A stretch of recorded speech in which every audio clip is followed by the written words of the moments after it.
5 seconds. Start. Ladies and gentlemen, I am grateful to you for inviting me here today, though I rather doubt if I can help you very much in your deliberations. All I can do is to encourage you and to express the goodwill and the earnest desire of the government to see that science flourishes in India. A little more than 5 years ago, we passed the Scientific Policy Resolution. I was reading it today and I felt that it was a good resolution. If we had to sit down to draft it today, probably it would not be very different from what we did then.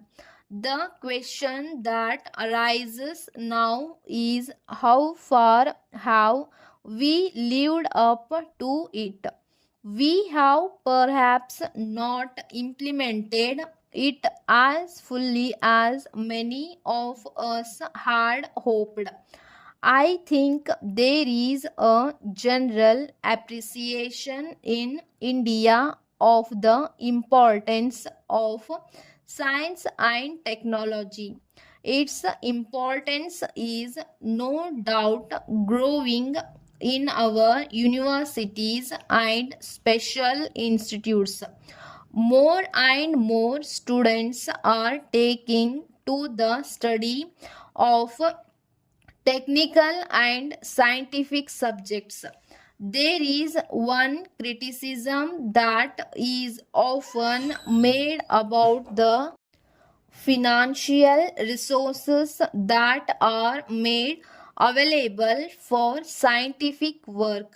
I suppose true to say that we are rather slow moving in that direction and some of our work has suffered because of lack of money. I attach the greatest importance to education. Some people seem to think that useful as it is, education is not so important as putting up a factory. I might sacrifice any number of factories, but I will not sacrifice human beings and their education. Science is not merely training to do a job but training to think in a particular way. Science is not limited to any particular nation and any benefit that comes from it should be enjoyed by all. It is rather a common thing to say that we are in a transitional age. I think it is more true today than perhaps at any other time. What we or other do in this age, in this generation, and in the next will make a tremendous difference to the future of our country and the world. Well, we talk about the world and it is right that we should do so. Of course, we are not shaping the world. All we can do is to try to shape our own country.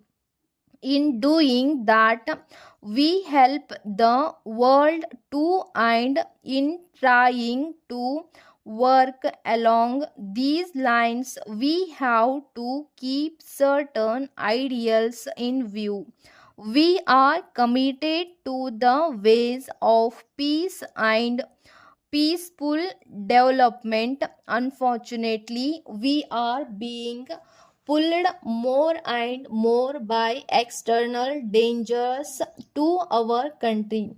We have to necessitate our thinking more and more towards defense.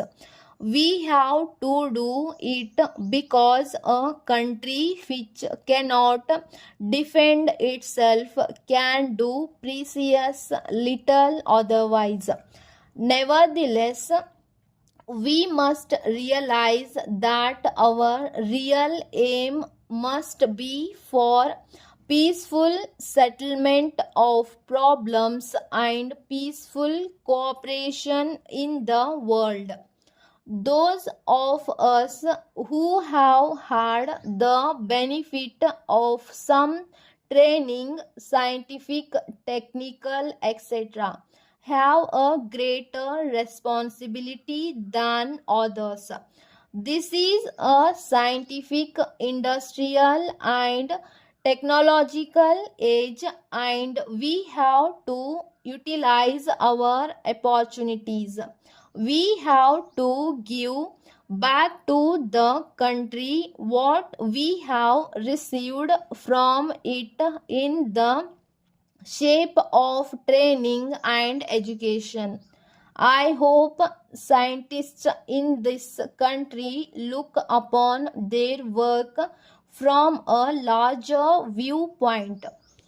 Dear Sir, in reply to your letter, I wish to state that I happen to be a customer of your bank from the very first year of its existence.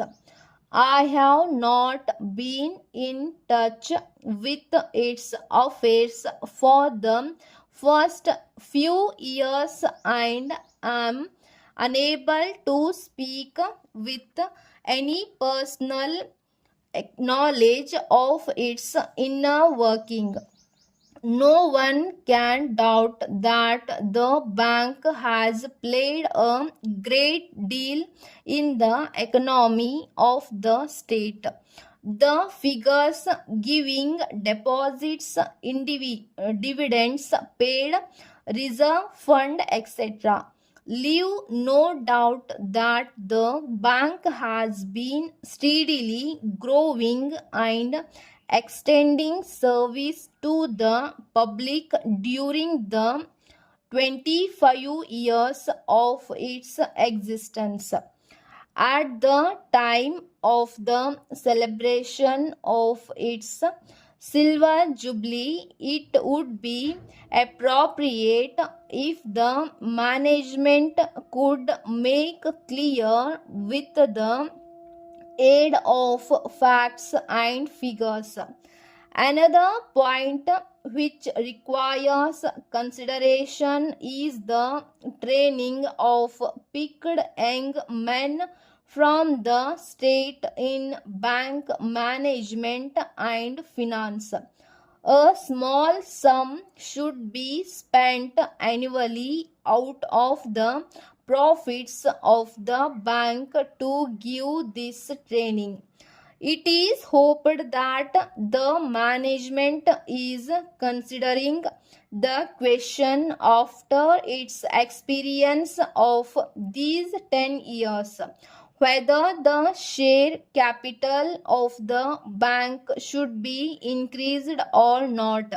The branch banks might not be opened in presidency capitals outside the state but to take banking to the rural areas. The banking has encouraged import and export trade by supplying working capitals for industries. Thanking you, yours faithfully.